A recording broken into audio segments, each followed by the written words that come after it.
Hello, and welcome back to the Household of Faith Daily Devotional. Thank you so much for joining us today. It's Thursday, May the 2nd, 2019, and we're going to be talking about the word, the power word is going to be patience. Now, we have in the words of power, as we went over it last week, and we kind of touched on a little bit, faith. Without faith, it's impossible to please God. We know that. So let me ask you this. Without faith, what is possible? I mean, in life, in general. What do you think you can do without faith? Now, there are a few scriptures I want to share with you, and some of them I'm going to read and some of them I'm not. But I'm going to tell you that over the next several days, as a matter of fact, through next Monday through the end of this topic, we're going to base everything that we're talking about on James chapter 1, verses 2 through 8. Okay? And so you can refer to that because James tells us that we don't need to run from the tests and hardships that we're going to encounter.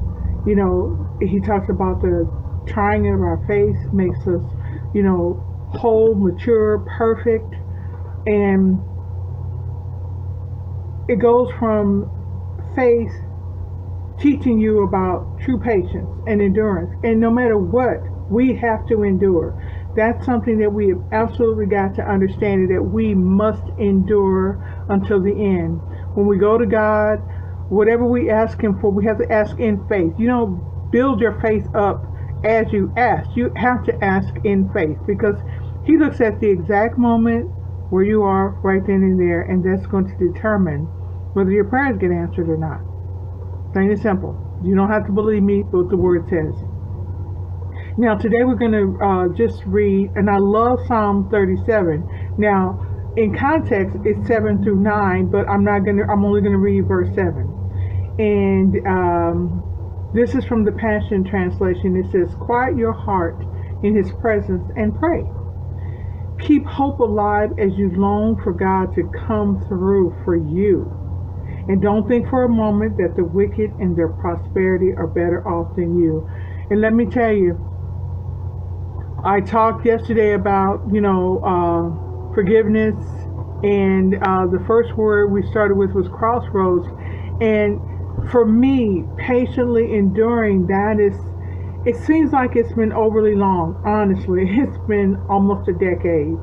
That's a very long time, but there's a lot of stuff that God had to work out in me. There's a lot of habits I picked up, a lot of things, and I'm saying that, does it take that long? Well, it depends on what needs to get done while you're enduring the situation and circumstances, I should say, that you're in.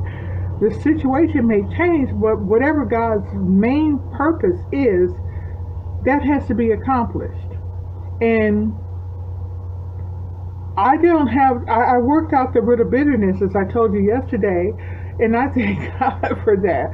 But patiently enduring is something that is ongoing, and it presents many, many challenges for me to overcome and to circumvent regularly, and to still come back to the simplicity of having faith and holding on to God, no matter what I see happening around me, no matter who looks like they're going in front of me or getting whatever it is that they want done. I don't know what word God has for them. I can't say that. All I know is what He has for me, and the fact that He has told me I have to endure. I must endure. I must endure. That is a word that He hammers home to me. You must endure it no matter what. So that is it. That's it for me. Now, another scripture I want to share with you is from Galatians 6 and 9, and this is the Message translation. And it says, "So let's not allow ourselves to get fatigued with doing good. At the right time, we will reap a good crop if we don't give up or quit." That's pretty plain, pretty simple, pretty much to the point. The thing is that we've got to understand is that whatever it is that God is trying to show us, whatever it is He's trying to work out in us, whatever it is that He has for us at the end of all of this, we will never get unless we go all the way through to the end. It's just as simple.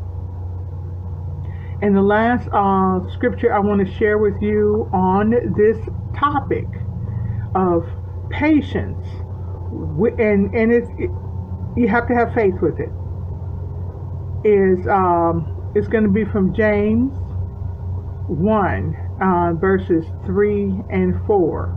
Now, I've got several different translations. Actually, I got two from the Amplified Classic and the Amplified. But I'm going to read, and the Passion Translation, but I'm going to read all three of them and leave you with that. The Amplified Classic says, "Be assured and understand that the trial and proving of your faith bring out endurance and steadfastness and patience. But let endurance and steadfastness and patience have full play and do a thorough work, so that you may be people perfectly and fully developed with no defects, lacking in nothing. Patience brings perfection. And the perfection is the maturity in God, the wholeness and the completeness." That's the definition for perfection. Now, the Amplified version of James 1, 3 and 4 says, "Be assured that the testing of your faith through experience produces endurance, leading to spiritual maturity and inner peace. And let endurance have its perfect result and do a thorough work, so that you may be perfect and completely developed in your faith, lacking in nothing." Lest we forget what it's all about. That's really what it's all about. Okay? And lastly, the Passion Translation of James 1, 3 and 4 says, "For you know that when your faith is tested, it stirs up power within you to endure all things.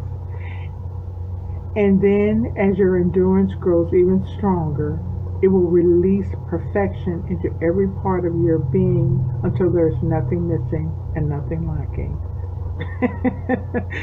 That is just wonderful. And when you look at the end result, no matter what you go through, it's worth it.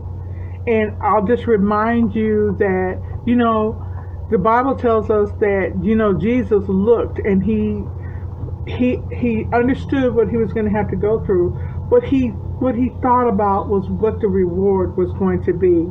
So one of the things that I continue to learn and apply to my life is that, yes, this is challenging. Words like hard or difficult, no, because that's not in faith. It is challenging, and my faith is challenged every single day, because whatever situation and circumstance you're living in it every single day, and you can't help but see it and sometimes think about it. But instead of focusing on that, you have to look beyond that. You have to look way beyond that and think about what the reward is going to be when it's all over. But keep in mind that you got to go through it. You have to endure to the end. And when you endure in faith, and whenever you start to look around and become discouraged, you need to encourage yourself. You need to look for some encouragement, some way for you to see past what is actually happening right now and see the end result. Okay? Tomorrow, join us for love and patience. Okay? Have a great day.